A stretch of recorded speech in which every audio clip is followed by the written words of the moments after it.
ఇప్పుడు deputy CM లోకేష్కి ఇస్తాం, ఏం చేస్తాడు ఆయన? అర్థమై ఏం చేస్తాడు? డిప్యూటీ సీఎం ఏంటి? గత వైఎస్ఆర్సీపీలో 5 మంది డిప్యూటీలు ఉన్నారు సీఎంలు. ఎవడేం చేశాడు?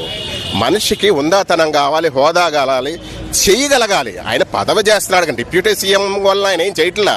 పవన్ కళ్యాణ్గా చేస్తున్నాడు, కూటమి ఒక్క నాయకుడుగా చేస్తున్నాడు, జనసేన నాయకుడిగా చేస్తున్నాడు, ప్రజల కోసం సేవ చేస్తున్నాడు. ఆయన ఇక్కడ సినిమా ఫీల్డ్ని వదులుకుని కూడా ఆయన ఒక మంచి గుణం, మంచి వ్యక్తిత్వం అయింది. అంతేకాని డిప్యూటీ సీఎం ముఖ్యమంత్రి ప్రధానమంత్రి కాదు, మంచి గుణం ఉన్నవాడే ప్రజలకు సేవ చేస్తాడు. సార్, వర్మ గారు కానివచ్చు అండ్ శ్రీనివాసరెడ్డి గారు ఎందుకు పవన్ కళ్యాణ్ కిందికి లాగాలని ఎందుకు చూస్తున్నారు? ఆయన లాగేదేం కాదు, అక్కడ డప్పు కొట్టుకుంటే ఈ పదవో ఆ కాంట్రాక్ట్లో ఈ కాంట్రాక్ట్లో ఏయో వచ్చి చేస్తాయని వాళ్ళ డప్పులు కొడతాం. అక్కడ చంద్రబాబు నాయుడు ఏమీ పవన్ కళ్యాణ్ తీసేయరు, ఇక్కడ లోకేష్ ఏమి వచ్చాడు, అందరూ బాగానే ఉన్నారు. వాళ్ళు ఈ మధ్యలో చెంచాగాళ్ళు వాళ్ళ కోసం, వాళ్ళ స్వార్థాల కోసం ఏదో ఒక పుల్ల పెడుతుంటాడు.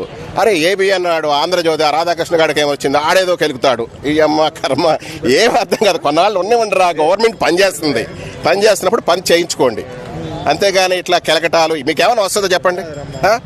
అసలు ఇవన్నీ ఎవడు మొదలుపెట్టాడో, ఎందుకు మొదలుపెట్టాడో అర్థం కాదు. ఇక్కడితో అంతం చేసుకుంటే మంచిది. పవన్ కళ్యాణ్ అయిన నాయకుడు ఉంటేనే మీ కూటమి ఉంటుంది, అక్కడ ఇండియాలో బీజేపీ గవర్నమెంట్ ఉంటుంది.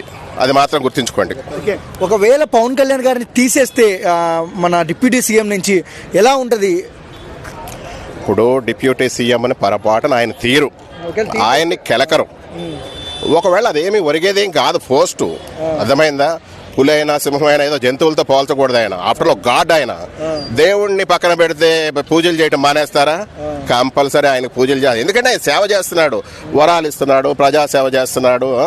ఇంకా అంతకన్నా అటువంటి లీడర్ని ఎవడన్నా వదులుకుంటాడా? ఒకప్పుడు పవన్ కళ్యాణ్ ఏదో అనుకునేవారు, ఈయన సినిమా ఫీల్డ్ వస్తాడో పోతాడో, 3 పెళ్ళాలు 4 పెళ్ళాలు. ఇవాళ అందరికి అర్థమైందా? ఏదో ఆయన ఏంటంటే అనుకోని సందర్భాల్లో ఆ పెళ్లిళ్ళలో గిళ్ళిళ్ళలో ఏదో చేసుకోవడాలు జరిగింది తప్ప ఆయన ఏమో నలుగురితో సంసారాలు చేయటాలు ఇట్లాంటి వ్యవహారాలు చేయలే ఆయన ఎప్పుడు. అర్థమైంది? ఇప్పుడు ప్రతి ఒక్క ఆడవారికి కానీ మహాతల్లు, అక్కల్లాగా, చెల్లెల్లాగా, తల్లులాగా అందరినీ అలా చూసుకుంటాడు ఆయన వ్యక్తిత్వం అట్లాంటిది. ఇప్పుడు డిప్యూటీ సీఎం అనేది ఏదో చెయ్యాలి చేస్తాకిచ్చే పదవి కాదు, అది మనం కాపాడుకునే హోదా. ఆ హోదాకి వాళ్ళు ఆయన సరిపోయాడు.